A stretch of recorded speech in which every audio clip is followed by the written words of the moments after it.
नमस्कार, मी स्नेहा. आपण पाहताय साम टीव्ही. साम संजीवनी या आरोग्य विशेष कार्यक्रमात तुम्हा सगळ्यांचं स्वागत. मणक्याचं स्वास्थ्य, निरोगी आयुष्याचा मूलमंत्र याविषयी आपण आज जाणून घेणार आहोत आणि त्यासाठी आपल्या साम टीव्हीच्या स्टुडिओत आलेले आहेत रुबी हॉल क्लिनिक पुणेचे स्पाइन युनिट हेड आणि महाराष्ट्रातले एकमेव robotic spine surgeon doctor Shrikant Dalal. त्यांचं स्वागत करूया. सर, स्वागत तुमचं. थँक्यू स्नेहा. सरांची ओळख करून देते. डॉक्टर श्रीकांत दलाल हे महाराष्ट्रातले पहिले एकमेव रोबोटिक स्पाइन सर्जन आहेत. ते पुण्यातील रुबी हॉल क्लिनिकच्या सर्व शाखांमध्ये स्पाइन युनिट हेड म्हणून कार्यरत आहेत. तसंच याआधी डॉक्टर दलाल यांनी कॅनडात स्पाइन कन्सल्टंट म्हणून काम पाहिलेलं आहे. 3 वर्ष सेवा दिलेली आहे. रोबोटिक आणि इंडोस्कोपिक म्हणजेच बिन टाक्याची लेझर शस्त्रक्रिया ही त्यांचं वैशिष्ट्य आहे. तसंच त्यांनी ऑर्थोपेडिक स्पाइनमधील सर्वोच्च MCH ही डिग्रीसुद्धा UK मधून प्राप्त केलेली आहे. ते सध्या अमेरिकेतील SRS तसंच कॅनेडियन युरोपियन स्पाइन सोसायटी आणि भारतातील ASSI म्हणजे ASSOचे सदस्यसुद्धा आहेत. Best robotic spine surgeon of इंडियाच्या पुरस्काराचे ते मानकरी आहेत. त्यांनी 5000हून अधिक मणक्याच्या यशस्वी अशा सर्जरीज केलेल्या आहेत. मायदेशातल्या रुग्णांच्या सेवेसाठी ते पुन्हा कॅनडातून आता भारतात परतले आहेत. चला तर मग आता चर्चेला सुरुवात करूया. डॉक्टर, पुन्हा एकदा आपलं स्वागत. पहिला प्रश्न मला हा विचारावासा वाटेल की मानदुखी किंवा पाठदुखी याचं नेमकं कारण काय डॉक्टर? धन्यवाद स्नेहा. आणि साम टीव्हीचे मी या ठिकाणी आभार मानतो की जनजागृतीसाठी त्यांनी मला इथे बोलवलेले आहे. तर सर्वप्रथम जेव्हा आपल्याला याचे कारणं बघायची असतात की का आजकाल पाठदुखी आणि मानदुखी कॉमन आहे, तर आपल्याला बेसिक आपल्या उत्क्रांतीत जायला हवं. जर आपण बघाल तर आपली उत्क्रांतीची झाली ती 4 पायापासून जेव्हा 2 पायांवर आपण शिफ्ट झालो तेव्हा बॉडी ॲक्सिस जो आहे तो पूर्ण व्हर्टिकल झालेला आहे, जसं तुम्ही स्लाईडमध्ये बघत आहात. आणि त्यामुळे जे बायोमेकॅनिक्स आपलं बदललेलं आहे त्यामुळे पूर्ण वेट ट्रान्समिशन आपल्या मणक्यां थ्रू होत असतं. सो टोटल आपल्या बॉडीत 33 मणके असतात स्नेहा, आणि त्यांना आपण 4 भागात डिवाईड करत असतो. त्यातले 7 हे मानेत असतात, 12 वरच्या पाठीत असतात, 5 हे खालच्या कमरेत असतात.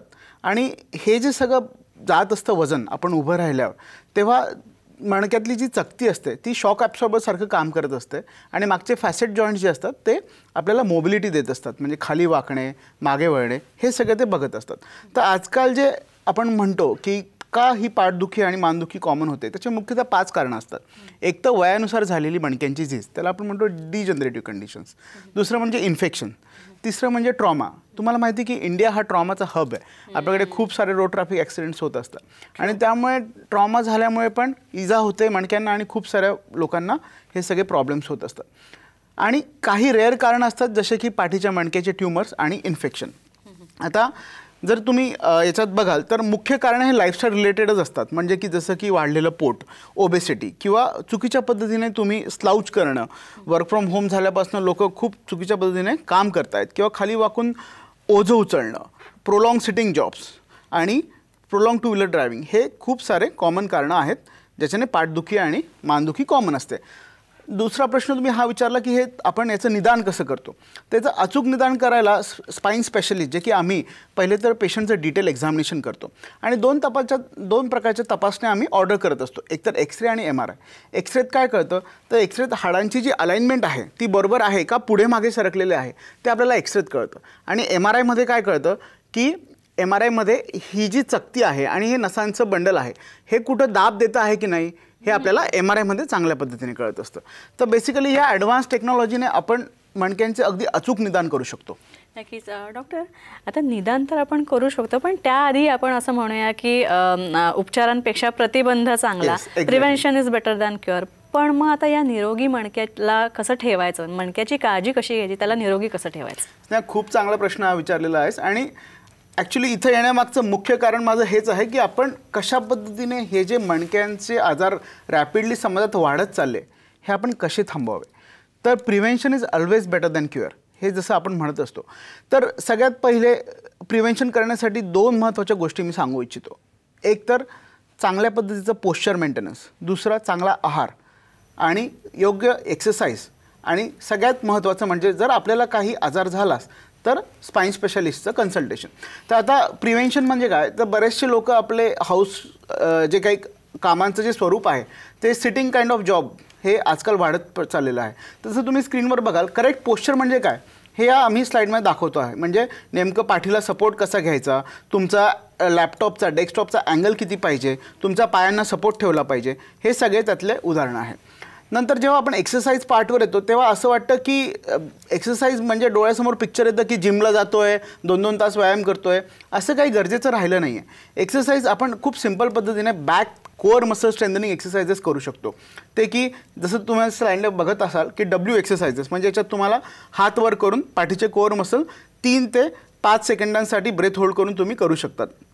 तसंच लेग स्ट्रेंथ, पायाचे मसल्स हे सगळ्यात लाँग मसल्स असतात आणि ते बऱ्यापैकी आपली एनर्जी कन्झम्पशनमध्ये मदत करतात. तर हे हाफ लेग स्क्वॅट हे पण खूप चांगल्या पद्धतीचं व्यायाम आहे आणि जो एल्डरली लोक पण योग्य पद्धतीने करू शकतात. सो खूप फेमस म्हण आहे की it's never too early to start prevention and never too old to exercise. So basic ह्या 3 ते 4 पद्धतीच्या एक्सरसाइजेस करून आपण आपले मणक्याचे स्वास्थ्य चांगले ठेवू शकतो. याच्या व्यतिरिक्त दुसरा पार्ट जो मी म्हटला की डाएट म्हणजे काय, तर आपली डिश जी मी सांगितली ती 80% पाण्याने बनलेली असते. आपण सगळ्यांनी योग्य पद्धतीने हायड्रेशन करून खूप चांगल्या पद्धतीने मणक्याचे स्वास्थ्य ठेवू शकतो. कॅल्शियमचं प्रमाण कशात घेतलं पाहिजे हे मी स्क्रीनमध्ये दाखवलंच आहे. त्याप्रमाणे व्हिटॅमिन डी पण खूप सारं इसेन्शियल प्रमाणात असतं आणि त्याची गरज चांगल्या मणक्यांच्या आणि ओव्हरऑल हाडांच्या स्वास्थ्यासाठी गरजेचं असतं. लोकल व्हिटॅमिनचे सोर्सेस हे रागी, नाचणी, राजगिरा, तीळ ह्या सगळ्या पद्धतीचे असतात आणि योगासनं हे सगळ्यात उत्तम प्रकार आहे आपल्या मणक्यांची निगा राखण्यासाठी. अच्छा डॉक्टर, आजकाल आपण स्पॉन्डिलायसिस, लंबर कॅनल स्टेनॉसिस असे बरेचसे प्रकार, सायटिका अशा सगळे शब्द ऐकतोय. आजकाल गुगलमुळे सगळेच काही डॉक्टर झालेले आहेत आणि त्यामुळे ह्या टर्मिनॉलॉजीज घराघरात मध्ये की मला स्पॉन्डिलोसिस झालं, आमच्याकडे पेशंट येऊन सांगतात डॉक्टर मला लंबर कॅनल स्टेनॉसिस झालं. तर बेसिकली हे ग्रुप ऑफ सिम्पटम्स असतं. स्पॉन्डिलोसिस हा काही आजार नाही आहे. याच्यात एकाच वेळी तुम्हाला हाताला मुंग्या येणं, पायाला मुंग्या येणं, हातातनं वस्तू सुटणं, डोकं दुखणं, मान दुखणं हे सारे ग्रुप ऑफ सिम्पटम्स क्लब होतात आणि याचं आपण योग्य पद्धतीने जर व्यायाम आणि एक्सरसाइजेस केले तर प्रिव्हेंट करू शकतो. दुसरं जसं तुम्ही सायटिकामधले म्हणलं तर हा खूप मजेशीर किस्सा आहे. पेशंट आमच्याकडे येऊन म्हणतात डॉक्टर आमच्या पायाकडे कळ येते आणि आम्ही एक्सरे MRI करून त्यांना डायग्नोज करतो तुमच्या लंबर स्पाईनमध्ये प्रॉब्लेम आहे. तर त्यांना असं वाटतं की डॉक्टर प्रॉब्लेम तुम्ही म्हणताय स्पाईनमध्ये, त्रास आम्हाला पायाकडे. तर त्याचा एक छोटासा व्हिडिओ जर तुम्ही बघाल तर याच्यानं तुम्हाला कळेल की कसं असतं ना, मणक्यांमधनं ज्या नसा बाहेर येतात त्या अगदी अशा इलेक्ट्रिकच्या वायरसारख्या पायाकडे येत असतात आणि जसं व्हिडिओमध्ये दाखवलं आहे तशी ही चकती मागे सरकून या नसेला दाब देते आणि दाब दिल्यामुळे ती नस ज्या मार्गाने पायाकडे येते त्याला त्रास होतो. यालाच आपण शियाटिका म्हणतो आणि हे कालांतराने याचं रूपांतर लंबर कॅनल स्टेनोसिसमध्ये होतं जसं तुम्ही व्हिडिओमध्ये बघत आहात. आणि हे मणके मग एक दुसऱ्यांच्या पुढे सरकायला लागतात आणि यालाच स्पॉन्डिलोलिस्थेसिस असे आम्ही म्हणत असतो. नक्की सर, आपण डॉक्टरांकडे आणखी याविषयी माहिती घेणार आहोत. तसंच आपला पाठीचा कणा, आपला मणका निरोगी कसा ठेवायचा याबद्दल सुद्धा त्यांच्याकडनं टिप्स घेणार आहोत. मात्र त्याआधी एक छोटासा ब्रेक साम संजीवनीमध्ये.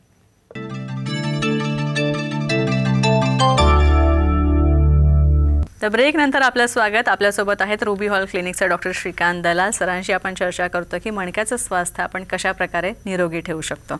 सर, मणक्याचे आजार जे आहेत विविध, त्याच्यावर उपचार काय आहेत विविध? तर मणक्याच्या आजारांवर उपचार पद्धती अगदी सोपी आणि साधी आहे. ऑलमोस्ट 98% पेशंट हे फक्त लाईफस्टाईल मॉडिफिकेशन आणि काही सिंपल गोष्टी चेंज करून बरे होऊ शकतात. बाकीचे जे 2% लोक आहेत त्यांना आम्ही ट्रीटमेंटमध्ये काय देतो तर बेसिक सूज कमी करायच्या गोळ्या, काही फिजिओथेरपीचे एक्सरसाइजेस आणि हे सगळे करत असतो. तर हे पण त्यातनं बरे होतात. पण 2% लोक यातनं पण बाहेर पडतात जे सगळं करून ज्यांना फरक नाही पडत. ते कोण?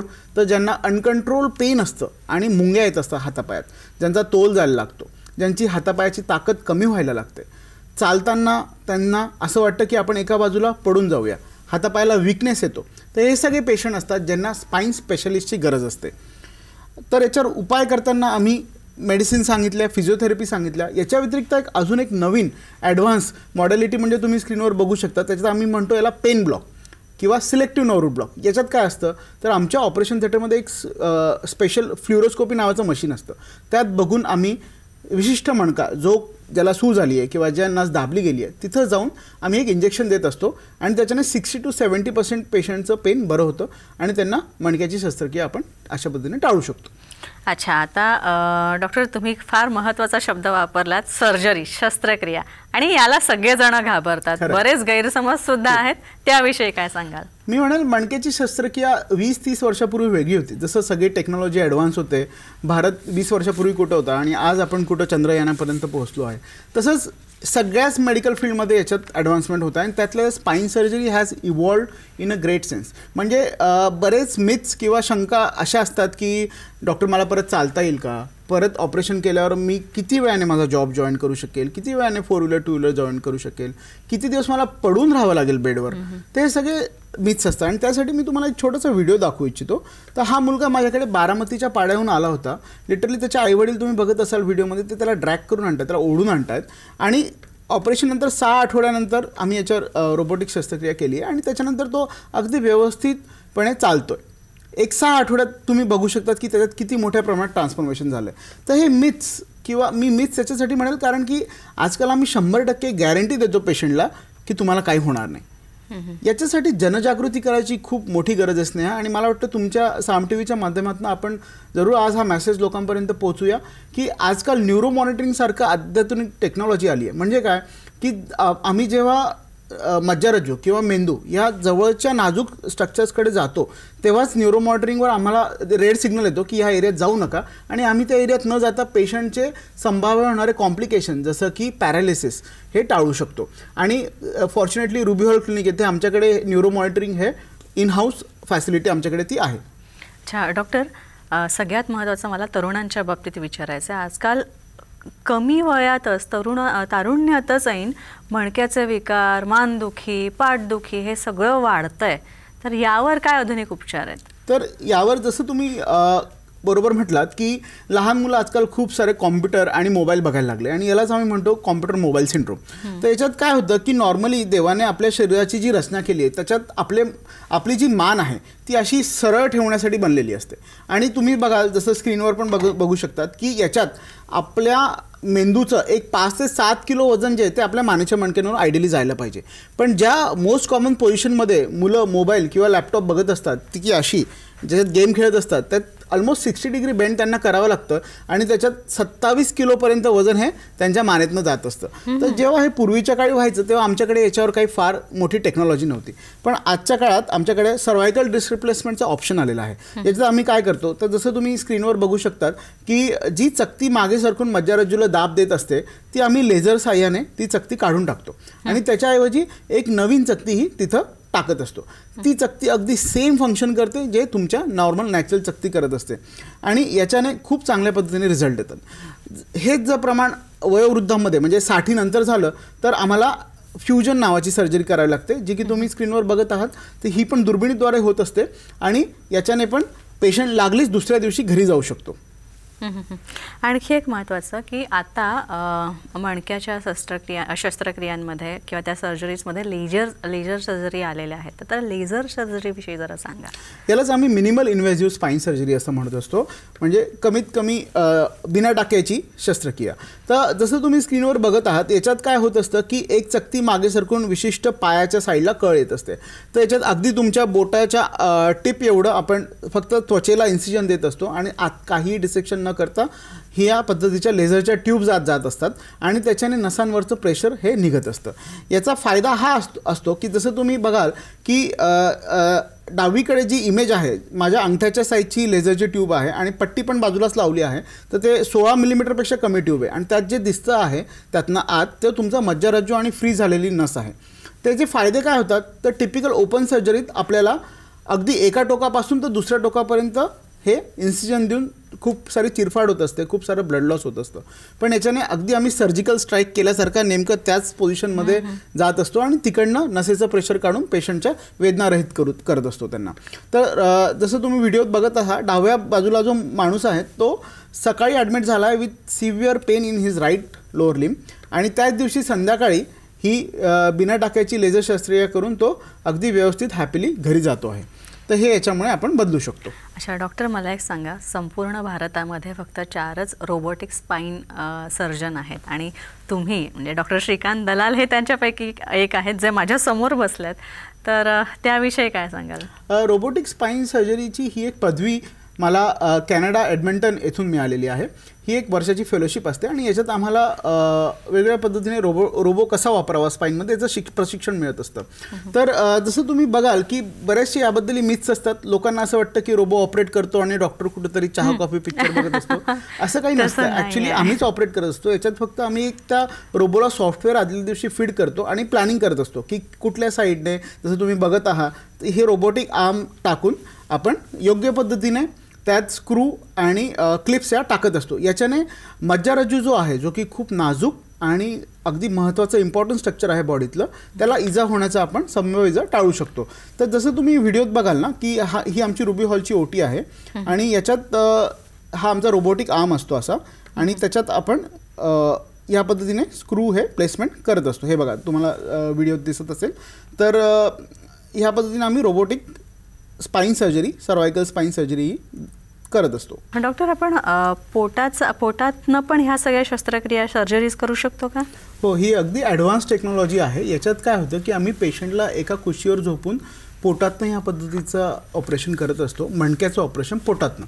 तर याचा फायदा काय होतो की मागून जे आपले कोअर मसल्स असतात त्याचं स्ट्रिपिंग होत नाही, त्याला काही इजा होत नाही आणि पेशंटची रिकव्हरी अगदी फास्ट होते. याला आम्ही डे केअर सर्जरी असंही करू शकतो. तसं तुम्ही पिक्चरमध्ये बघत असाल की हे जे आमच्याकडे अडल्ट स्कोलिओसिस म्हणजे पाठीला व्यंग आलेले पेशंट आले होते आणि यांचं मी 3 लेवल ओलिफ म्हणजे ऑब्लिक लंबर इंटरबॉडी फ्युजन या पद्धतीने ऑपरेशन केलेलं आहे आणि हे अगदी लवकरात लवकर रिकवर झालेले आहे.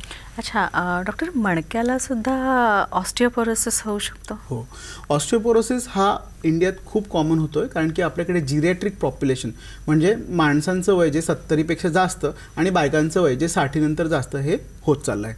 पोस्ट मेनोपॉझल ऑस्टिओपोरोसिस पण खूप कॉमन आहे आणि याच्यामुळे हाडं अगदी ठिसूळ होत असतात आणि ठिसूळ झाल्यामुळे त्यांचं फ्रॅक्चर होत असतं. तर पूर्वीच्या काळी आमच्याकडे याच्यावर काही मेजर उपाय नव्हते, पण आता जसं तुम्ही बघत आहात की व्हर्टेब्रोप्लास्टी नावाचं एक अद्ययावत उपाय आमच्याकडे आलेला आहे. याच्यात आम्ही फ्लुरोस्कोपी मशीनमध्ये त्या फ्रॅक्चर झालेल्या मणक्यात छोट्याशा अमाऊंटमध्ये सिमेंट भरत असतो आणि पेशंटला पूर्णपणे पेन फ्री करत असतो. अच्छा, आणखी एक महत्त्वाचं, मगाशी तुम्ही स्कोलिओसिसचा उल्लेख केला, तर त्याबद्दल थोडीशी माहिती. स्कोलिओसिस म्हणजे पाठीला आलेलं व्यंग हे मुख्यतः मुलींमध्ये असतं. अगदी लहान वयात म्हणजे 13 ते 14 वर्षाच्या मुलींमध्ये हे आढळून येतं आणि आज हा एक खूप मोठा सोशल स्टिग्मा आहे. त्यांचे लग्न होत नाही आणि खूप सारे प्रॉब्लेम्स असतात. तर यांना आपण रोबोटिक किंवा नॅव्हिगेशन सर्जरी करून ते व्यंग पूर्ण सरळ करू शकतो. जसं की तुम्ही स्लाईडमध्ये बघू शकतात की अगदी सर्पेंटाईन झालेला स्पाईन आपण पूर्णतः स्ट्रेट करू शकतो. अच्छा, स्पायनल टीबी काय आहे? इन्फेक्शन हे खूप one of the major reason of back pain and neck pain आणि इन्फेक्शनमध्ये सगळ्यात कॉमन काही असेल तर ट्युबरक्युलोसिस.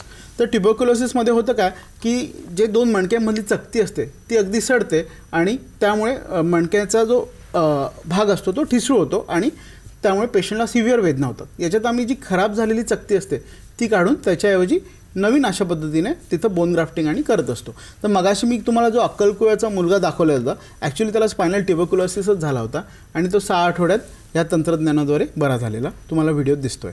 अच्छा डॉक्टर, आणखी एक मणक्याचा कॅन्सर याविषयी.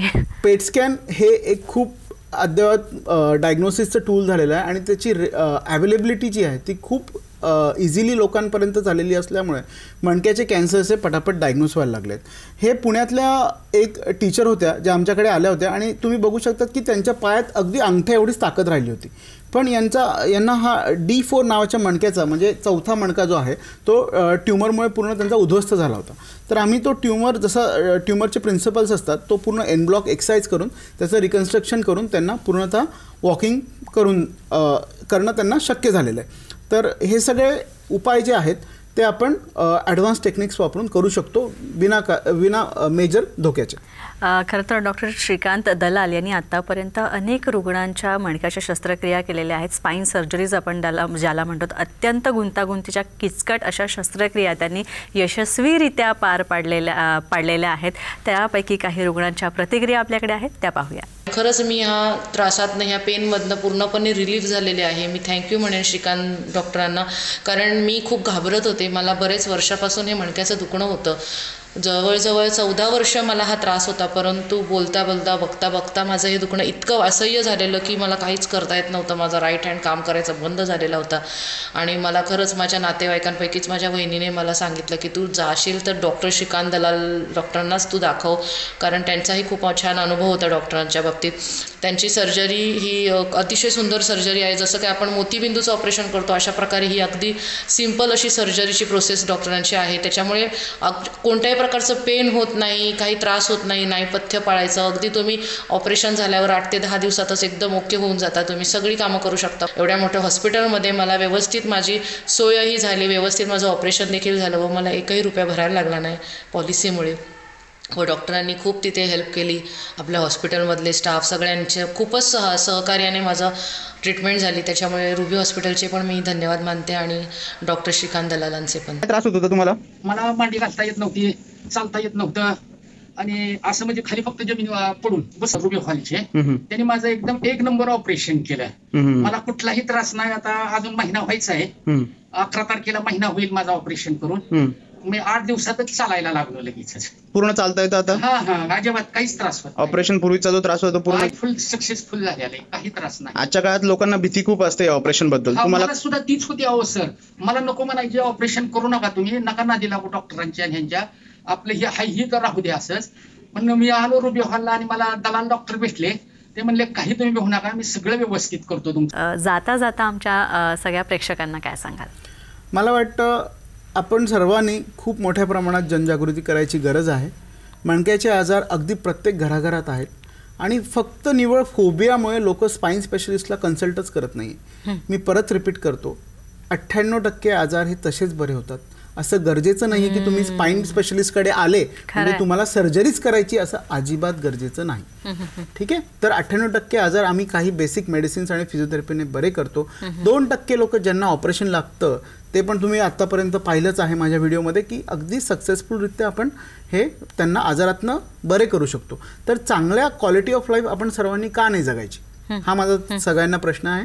आणि प्लीज पुढच्या रविवारी म्हणजे 7 एप्रिलला आम्ही मोफत मणके आणि हाडांची घनता तपासणीचं शिबिर रुबी हॉल क्लिनिक पुणे येथे आयोजित करत आहोत. तरी सर्वांनी याचा नक्कीच लाभ घ्यावा. नक्कीच. तर रुबी हॉल क्लिनिक पुणे इथे मणक्याशी संबंधित सगळ्या तपासण्या ज्या आहेत त्या केल्या जाणार आहेत. त्यामुळे नक्कीच या सगळ्या सेवेचा रुबी हॉल क्लिनिकतर्फे दिल्या जाणाऱ्या या सेवेचा लाभ घ्या. डॉक्टर श्रीकांत, तुम्ही इथे आला त्यासाठी खूप खूप आभार तुमचे. थँक्यू. यानंतर साम संजीवनीमध्ये आपण इथेच थांबतोय. पुन्हा भेटूया नवीन विषयांसह आणि नवीन तज्ज्ञांसह. तोपर्यंत नमस्कार.